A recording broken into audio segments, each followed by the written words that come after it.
church announcements and bulletins. Birthdays. Happy birthday on April 26 to Princess Arwen Manlapas, our pretty and bubbly Sunday schooler and beloved apo of Ate Eva Manlapas. Also celebrating his birthday on the 26th is Antonio Laigo Jr., the supportive husband of Ate Girlie and loving father to Grace, Chin, and Keanu. Rounding up the April 26 birthday celebrants is Membership Secretary and Super Sipag Kababaihan Officer Helen Grace Martinez, Sand Mayor's resident photographer and loving mother and Lola Tumaan, Git, Michelle, Mary Lou, Chloe, Clark, and Gina.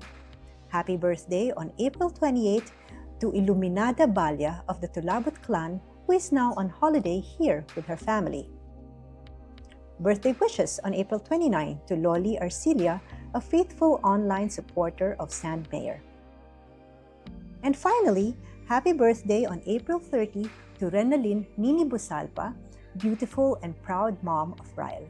Wishing each one a joyful celebration filled with love, good health, and abundant blessings. Flower altar donors. The flowers on the altar today are in celebration of Grace Martinez and Princess Arwen Manlapas' birthdays. Celebrate your memories, blessings, and Thanksgiving by becoming a flower altar donor. Messages via Facebook or contact Ate J or Ate Dayan and schedule your flowers for the Lord now. Dates to remember. May 5 to 7, Children's Camp. May 9, Northwest Metro Manila District United Methodist Men Meeting to be held here at San Mayor UMC. May 10, Mother's Day Celebration. Speaker, Clarice Morales, with the theme, Thank God for Mothers. May 16, District Conference. May 26, Clergy Deaconess Session. May 27 to 30, the Philippines Annual Conference will be held at the Kapatiran Kaunlaran Foundation with Bishop Rubinel Estrella presiding. Delegates for San Mayor UMC are Pastor Marites Cruz, Deaconess Diane Hake, and PAC Delegate J. Cunanan Canlas with Des Fortunato as alternate. May 31, Peace with Justice Sunday. As we continue to reflect on our Lenten journey through the Gospel of Matthew, we carry with us the spirit of prayer, sacrifice, and generosity beyond Easter Sunday. Kung hindi nyo pa nadadala ang inyong Lenten jar noong Easter Sunday, maaari pa rin ninyo itong dalhin kasama ang inyong offerings ngayong buwan ng Abril.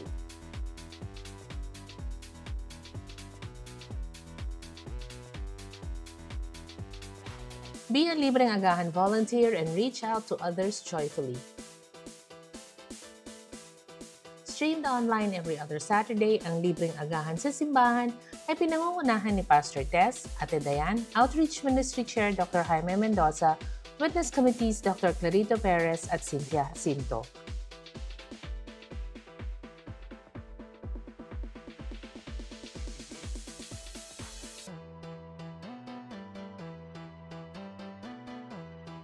Ang susunod na Libreng Agahan ay sa May 2, 2026. Maraming salamat po sa ating mga generous donors.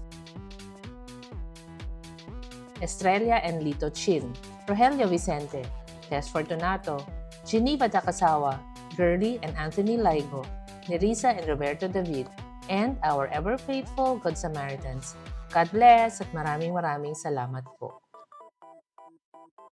The Lord loves a cheerful giver. Give from the heart and help support San Mayor's different programs and activities. You can send your tithes, offerings, pledges, and thanksgiving through the following ways. Bring them to church. Through bank deposit via San Mayor's China Bank account number 113-133-4181, under the name San Mayor United Methodist Church. You may now also send your tithes and offerings via our new GCash account 0945-104-9325 under the name of SUMC Treasurer Katrina De La Cruz. Want to be a liturgist? Sign up now! If you feel called to serve in worship, we invite you to join our liturgist ministry, helping lead in scripture reading and prayers. Those interested may approach Ate Jay, Ate Dayan, or Pastor Tess, or sign up through the Google form on our FB page or group chat. Come and be part of this meaningful ministry. May date na po, May 17 at 2 p.m. 6 new members were welcomed to the San Mayor UMC family last Sunday, April 18. Confirmation and membership classes were held from April 13 to 17 under Pastor Marites Cruz. Through these meaningful sessions, participants were guided in their journey of faith and preparation for church membership. We joyfully welcome into San Mayor UMC Raven Villanueva, Carl Lopez, Maria Lorraine Rosales, and Angela Payumo. We also rejoice in the confirmation of Jonathan Dayu and Adam Ortaga. The 6 were welcomed during the worship service where they were warmly received and embraced by the congregation. Welcome to the San Mayor family.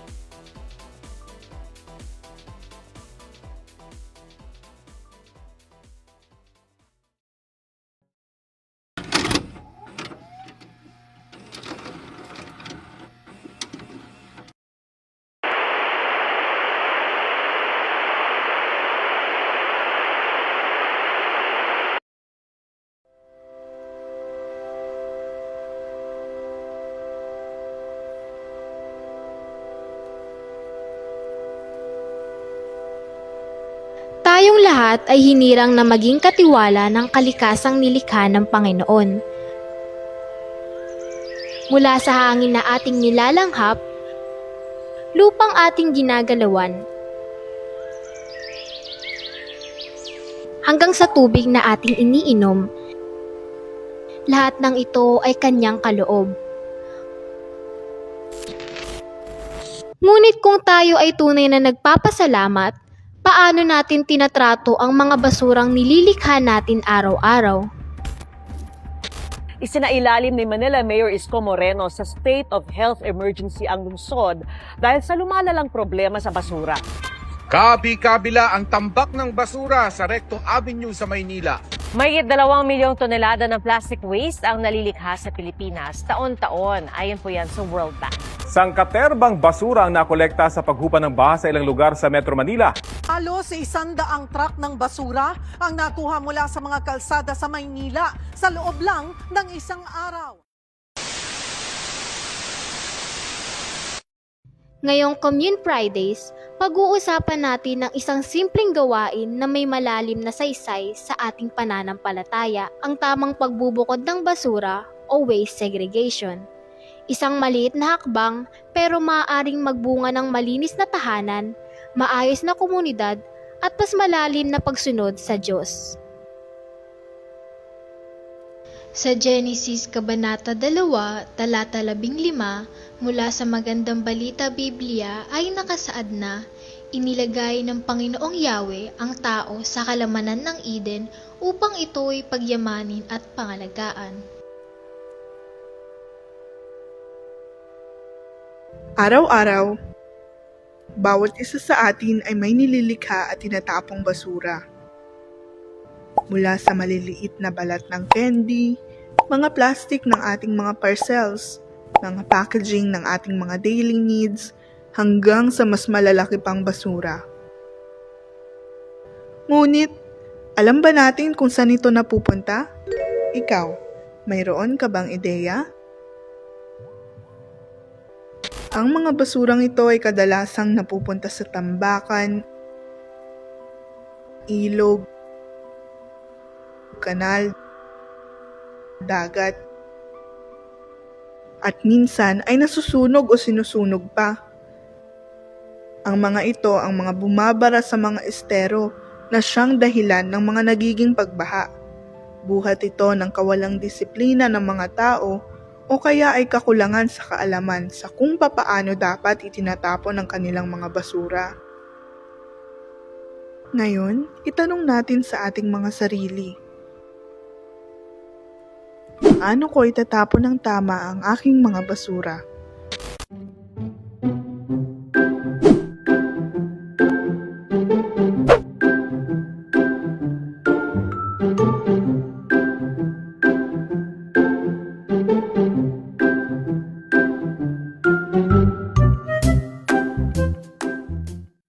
ba na hindi lahat ng basura ay pare-pareho at hindi rin pare-pareho ang epekto nila sa kalikasan? Kaya naman, mahalaga na malaman natin ang iba't ibang uri ng mga basura. Una rito ang biodegradable waste. Ano nga ba ito? Ang mga biodegradable waste ay uri ng basura na nabubulok. Ito rin ay maaaring gawing fertilizer o pagpapataba ng lupa. Ang ilan sa mga halimbawa nito ay ang mga prutas at gulay, mga leftovers, human and animal waste, and natural fabric like cotton and wool.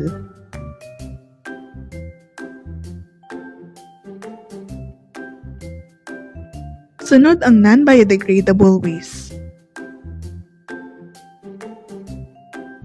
Ito ay kabaligtaran ng biodegradable dahil ito ang uri ng basura na hindi nabubulok at ito ay nagtatagal ng mahigit 10 taon.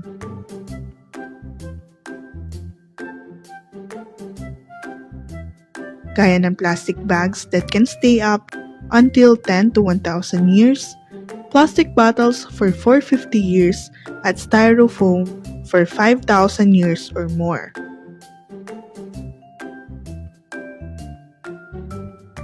Pangatlo naman ang recyclables. Ito ay uri ng waste na may potensyal na magamit ulit o di kaya ginagamit upang makagawa ng isang bagong produkto sa halip na ito'y itapon.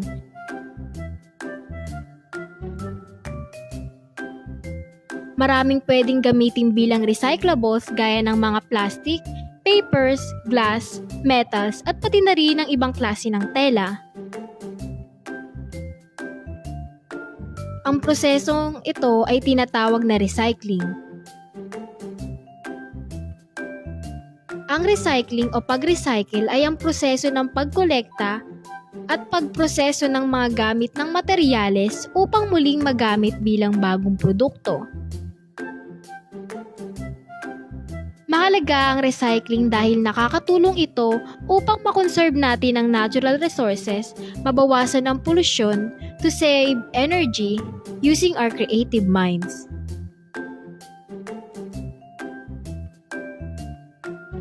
Pang-apat naman ang hazardous waste.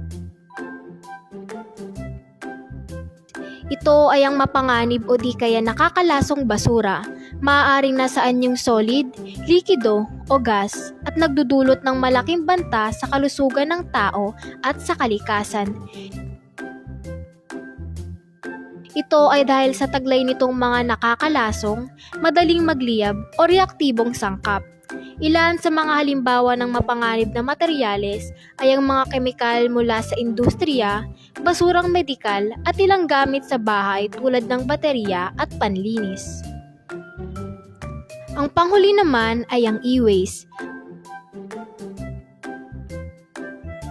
Karamihan siguro ay di pamilyar dito, ngunit ang e-waste o di kaya electronic waste ay uri ng basura na binubuo ng anumang itinatapong kagamitang elektrikal o electronic. It contains hazardous materials like lead, mercury, and cadmium na mapanganib sa kalusugan ng tao at sa ating kalikasan.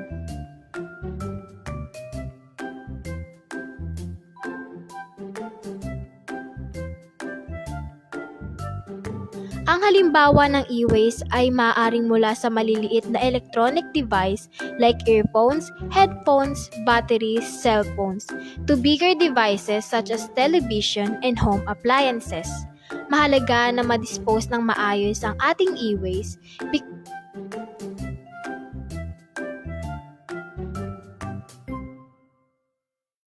The cleanliness starts within our home. So here are the steps on how to properly segregate our waste in household. Step 1. Set up separate bins. Gumamit ng iba't ibang container at lagyan ito ng proper labels for specific waste types. Step 2. Know your local guidelines. Mabuti na may kaalaman sa patakaran ng ating komunidad ukol sa tamang pamamahala ng mga basura. Step Step 3. Compost organic waste. Kung maaari ay gumawa ng compost bin para sa mga tira-tirang pagkain upang makaiwas sa food contamination at para magamit ito na pangpataba ng inyong lupa sa pagtatanim.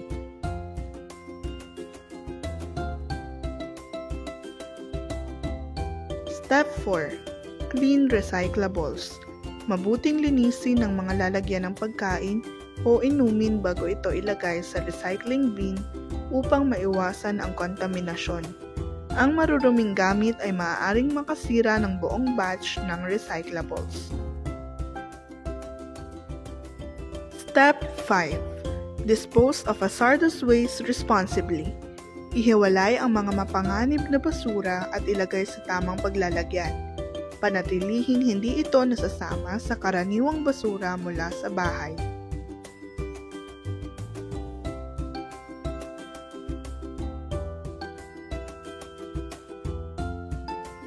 At panghuli, Step 6, Reuse and Reduce. Bago itapon, pag-isipang mabuti kung magagamit pa ba o pwede pang baguhin ang isang bagay. Iwasan ang paggamit ng mga produkto na pang isang beses lang upang makabawas sa mga basurang nililikha. Tandaan, stop overconsumption.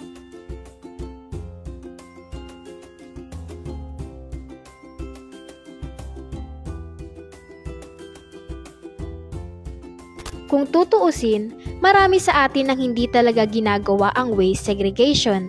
Marami ang nagtatapon ng basura ng halo-halo, walang pakialam o sadyang salat sa kaalaman at kamalayan ng mga bagay na ito. Pero hep, hindi ibig sabihin wala na tayong magagawa. Ang pagbabago, sabi nga nila, ay laging nagsisimula sa isa, sa ating sarili, sa ating bahay, at sa ating puso. Ikaw ba ay isa sa mga hindi pa nagsisimula o isa sa mga tahimik na gumagawa? Don't you worry, parehong may pag-asa. What matters is, handa kang kumilos ngayon.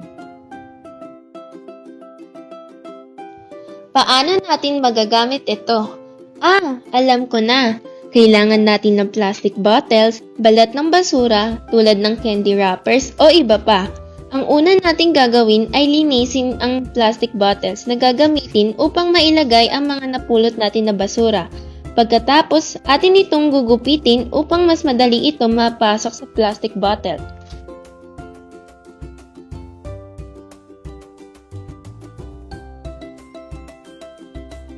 Pwede natin itong gamitin sa mga garden bilang walls o harang. Makakatulong din ito upang maiwasan natin ang pagkakalat ng basura at para maiwasan ang pagbaha na sanhi ng pagbabara ng basura sa mga kanal. Bilang kabataan, tayo ay magtulungang ayusin at pangalagaan ang ating kalikasan. Kaya tara na, tayo ay magtulungan para pangalagaan ang kalikasan. Isang aksyon, malaki ang epekto. Pero kasi nag-demonstrate dito sa headquarters ng devotion namin. Ang tawag na parang proper plastic disposal. Pagka kasi nilalagay natin sa ganitong container yung mga maliliit na plastic na ganito, nako-confine siya sa malaki, hindi siya kakalat-kalat. So, nalalagay natin sa isang ganitong container na hindi babara. Kung ito man masama sa mga basura, hindi siya basta bag. Parang katulad din ng yung mga shampoo nyo, di ba? Pagka tinatanggal nyo yung pagbubuksan nyo, huwag nyo tatanggalin yung maliit, hayaan nyo lang siyang mahaba para hindi hihiwalay dun sa buong part na gano'n. Nang sa gano'n, kasi kung mapapansin nyo, kung minsan ang bumabala dun sa drain nyo, yung maliit na yon, yung triangle na maliit. So gano'n din ang prinsipyo nito. Kung itong maliliit na to, papabayaan yung kumalat sa basura at sa mga kanal, ganyan yung nangyayari. Nakikita natin yan. So kung lahat tayo gagawin natin to, siguro mababawasan yung pagbaha. Sa true lang, not all have the means to segregate, right? Dahil hindi lahat may malalaking espasyo sa bahay. At hindi rin lahat may extra budget para sa maraming basurahan. Pero remember, hindi naman need na perfect ang beginning. Ang mahalaga, nagsisimula. Ito ang ilan sa mga bagay na maaaring ma-recycled at mapakinabangan muli. First, plastic bottles or empty water containers na ginagawang pencil case o lagayan ng basura, florera or vase.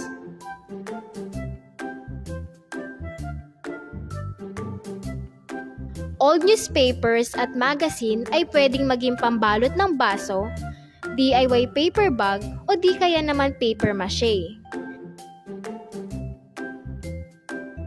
Pangatlo naman ang ating mga glass bottles or jars na ginagawang alkansya, candle holder o di kaya naman dekorasyon.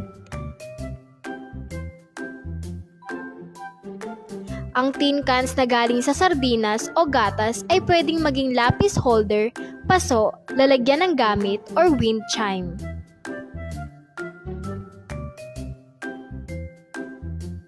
Ang ating mga lumang damit ay pwede na rin maging bag, cleaning rugs, pillowcase, eco bag, at pwede na rin itong maging costume. Cardboard boxes or shoe boxes na ginagawang calendar, bookshelf, frame, at gift box.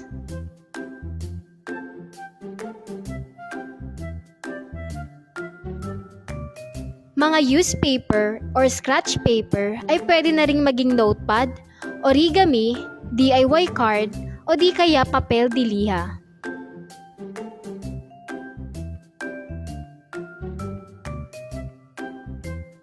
Ang pangpito naman ay ating mga plastic utensils and containers na ginagawang mirror frame, flower decoration, picture frame, beads and screw container, and art materials.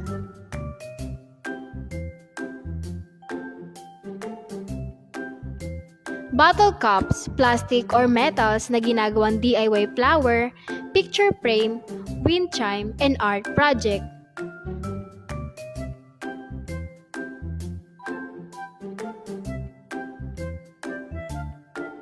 Ang ating mga lumang CDs or DVD ay pwede na ring maging dekorasyon, small bags, and flower vase.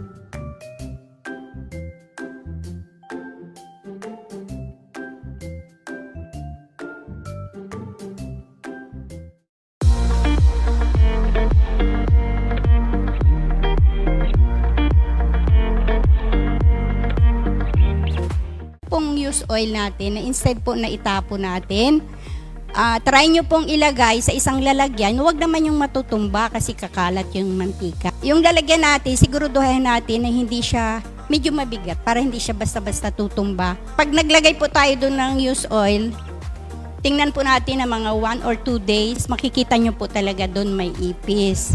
So, malaking tulong po yun sa atin dahil imbis na bibili po tayo ng pang-spray, mahal po yun. So, ganun na lang po ang gawin natin. Kasi kung minsan nakakainis po yung ipis, di ba? Lalo na kung saan yung kusina, kadalasan doon po lumalabas yun.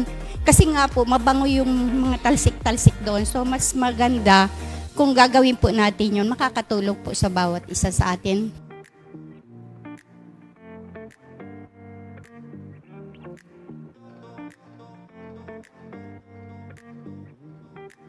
Tanong ko lang po sa inyong lahat, pag po kayo nag-grocery, di po ba may mga plastic po tayo? Ano pong ginagawa niyo sa mga plastic? Nilalagyan ng basura. Nilalagyan ng basura. Tama din po yun. Pero di po ba, kung minsan, ang dami natin plastic. Pag namalengke, minsan dinudoble pa. Kumbaga, pwede namang i-recycle natin yun. Di po ba? Kasi pag sinaksak lang natin sa isang sulok, minsan po binabahayan nyo ng ipis. Ngayon naman po, ang ibabahagi ko po sa inyo ay tungkol sa mga plastic pa rin. Meron po akong ganito, pero hindi ko naman po sinasabing bumili kayo nito. Ito po ang paraan ko para po yung mga plastic na mga galing sa grocery. Kasi po ang ginagawa ko po ganito, tinutupi ko po yung mga plastic. At pagkatapos, siya ko pong inilalagay dyan.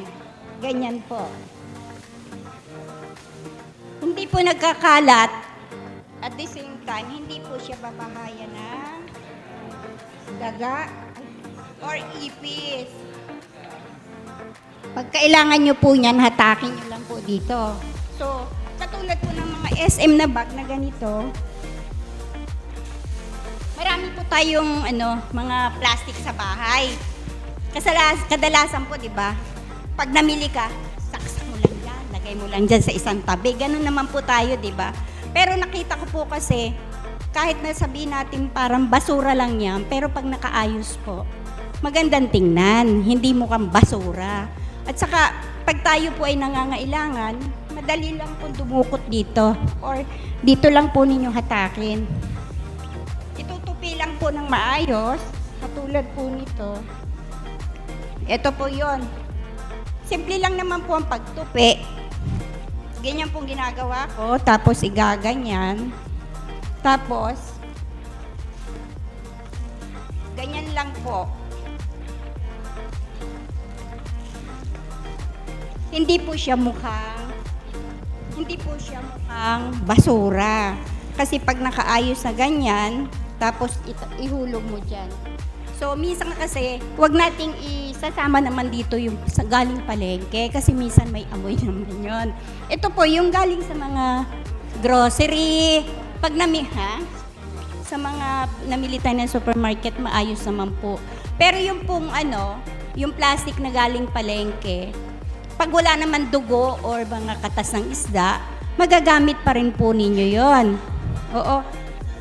Kasi po, tulad ko, meron po akong apo sa bahay na 6 months pa lang po. Di ba yun wiwi, pupupo, pag basta natin nilagay sa basura, kinakalkal po ng daga. So, bumibili po ako ng sako, doon ko po iniipon yung basura. Pero pag mga pupo or wiwi ng baby, dinodoble ko po yun ng plastic, saka ko po binubuhon. Kasi pag po basta natin inilagay doon, kakalat po ng daga o di kaya ng pusa. So, di po ba magandang tingnan kahit nasabihin mo parang basura siya, pero hindi naman mukhang basura. Hindi ko naman po sinasabi bumili kayo ng ganito. Kasi, pag may plastic pong malaki na ganito, ito naman po yung pwede natin paglagyan ng basura. Hindi na natin kailangan gumastos at bumili nito. Dito lang po natin ilalagay yung mga plastic para mayroon po siyang isang lalagyan at hindi po nagkakalat kung saan-saan. Kasi nga po tulad ng sinabi ko, pag basta po natin isiniksik sa isang lugar yon, pinupuntahan po ng ipis kasi minsan may amoy. Doon sila manganganak hanggang sa dumami po yung ipis. Okay po ba? Nakatulong po ba ng konti? Okay. At the same time, wala pa po tayong kalat sa bahay. Di po ba? Magandang tingnan. Okay, yun lang po.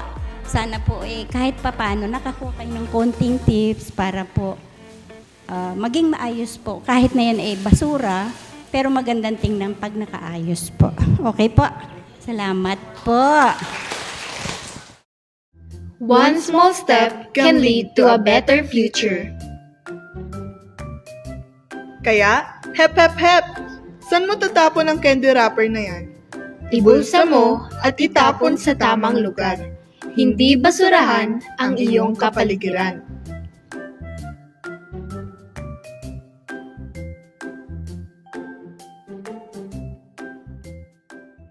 Sabi sa awit 24, talutod 1, ang buong daigdig at ang lahat ng naroon, ang may-ari si Yahweh na ating Panginoon.